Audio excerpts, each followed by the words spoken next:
Hey everyone, welcome back to the channel. Before we dive into today's training, I want to ask you a question. Are you the one in your life that everyone else relies on and you're tired of the generic just practice self-care advice? Do me a favor, subscribe to the channel and hit that notification bell, because here we do real world, straight talk coaching every single week. Now let's talk about that title you wear like a badge of honor, even though it's secretly killing you. The strong one. You know exactly who you are. You're the person who fixes every crisis. You're the one who handles the chaos at work, keeps the family together, listens to everyone else's problems, and never ever breaks down. People look at you and say, I don't know how you do it. You're like a rock. Nothing ever shakes you. And to be honest, this was me for a long time. On the outside, you smile and you say, oh, it's fine, I've got it. But on the inside, you're completely drowning. You're exhausted. And you feel isolated. And maybe you feel deeply resentful because while you're holding space for the entire world, there's absolutely no one holding space for you. You probably feel like the moment that you stop performing, the moment that you drop the ball or show a single crack, your entire world's going to come crashing down. Today, we're going to talk about the blunt reality of why you became the strong one, the massive emotional cost that you're paying for, and the difference between fake toughness and true resiliency. Let's start with a major emotional intelligence piece that most people completely misunderstand. There is a massive, dangerous difference between hyper-regulating and being resilient. When people call you strong, what they're actually doing is praising your ability to hyper-regulate. And hyperregulation means that you basically hold a master's degree in the ability to squeeze your feelings down into a tiny box and lock it away, freeze your nervous system, and just keep functioning. You know, someone screams at you and you just swallow it. A crisis hits. You just go numb and solve it. You feeling a wave of panic or anxiety? You push it into the back and we say, I don't have time for this right now. People are counting on me. That, my friend, is not resiliency. That is not strength. That is functional numbness. True resiliency doesn't mean that you don't feel the storm. Resiliency means you allow the ground to shake.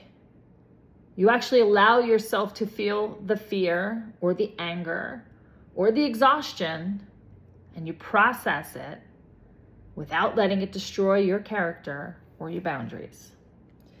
Here's the thing.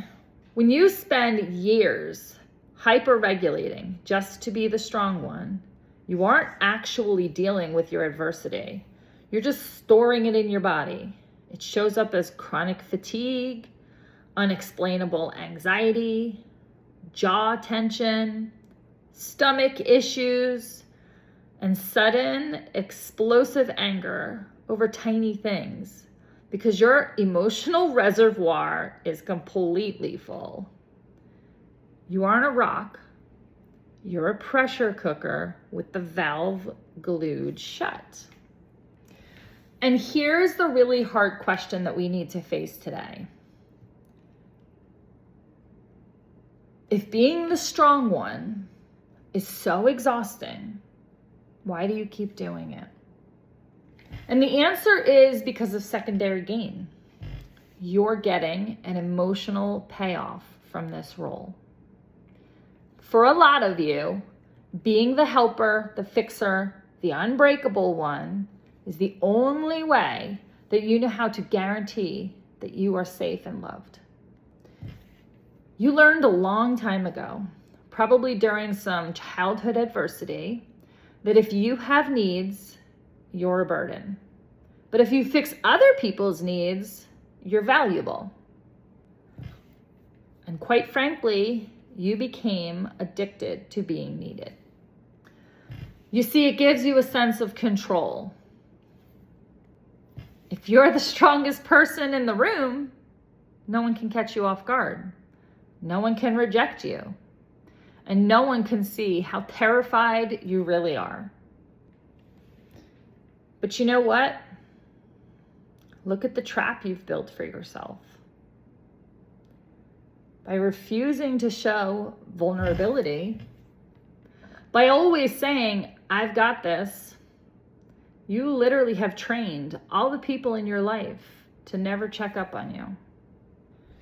You have quite literally created an environment where people think it's okay to come and dump their trash on your porch because you can handle it.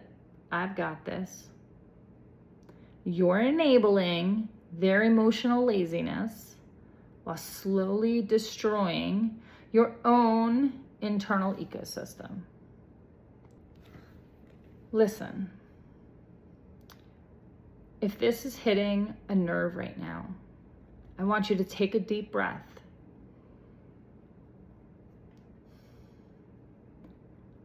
And realize that your strength has become a cage in a terrifying moment. And trying to break out of this pattern on your own is incredibly lonely, because the moment the strong one starts stepping back, the people around you are going to resist. But the best news is, this is exactly why I founded and built the Inner Power Collective on School. Inside this private community, you don't have to be the pillar anymore. It's a dedicated space specifically designed for the high performers, leaders, and givers to take off your armor, lean into emotional regulation, and build genuine, unshakable resiliency. Inside our classroom section, I give you the exact frameworks and tools to safely process stored stress, rewrite these old codependent patterns, and learn how to receive support instead of just giving it. You have spent your whole life building a safe harbor for everybody else. It's time that you get one for yourself. Click that link tree down in the description box right now and join us in the Inner Power Collective. Let's do the work together. Now, when you decide to transition from hyper-regulated to truly resilient, the very first step is learning how to tolerate the discomfort of being a human. And the truth be told is, you're gonna have to learn to say 4 words that will make your chest tighten when you say them the very first time. I don't have it. I cannot fix this for you right now. I am completely exhausted and I need to step back. I need help. And I'm going to be perfectly honest with you here. When you say these words for the first time, Your old conditioning is going to scream that you're failing, that you're weak, and that you are being selfish. That part, that's the adversity. But that is also the exact moment that your resiliency starts to be forged. Because remember, true resiliency is the capacity to sit in the panic of letting someone else be disappointed without stepping in to save them at the expense of your own mental health. Say it with me. You are allowed to have boundaries. You are allowed to be tired. Your worth is not measured by how much weight you can carry on your back before your spine snaps. And so for today, your action steps are incredibly simple, but also incredibly heavy. We're going to take a deep breath again. I want you to take out that paper. Grab yourself a pen. And I want you to identify one crisis or one emotional burden that you are currently carrying for somebody else that is completely outside of your control. And this week, I want you to consciously put it down. You're going to let them handle it. Let them face their own natural consequences.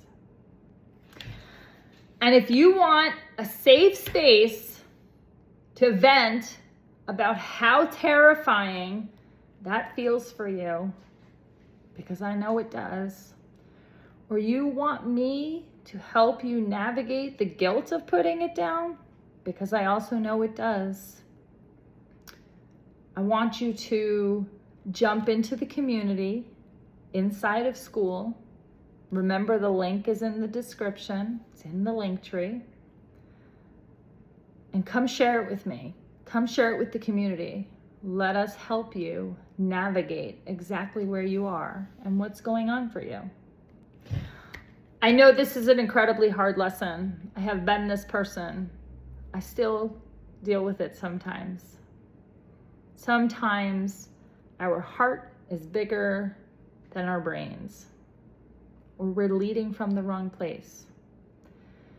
But if you would do me the honor, if you have resonated with this training, like this video if it hit home for you, please. Subscribe if you haven't already. And as always, I want you to share this video with the strongest person that you know, because they're probably the one drowning in silence right now.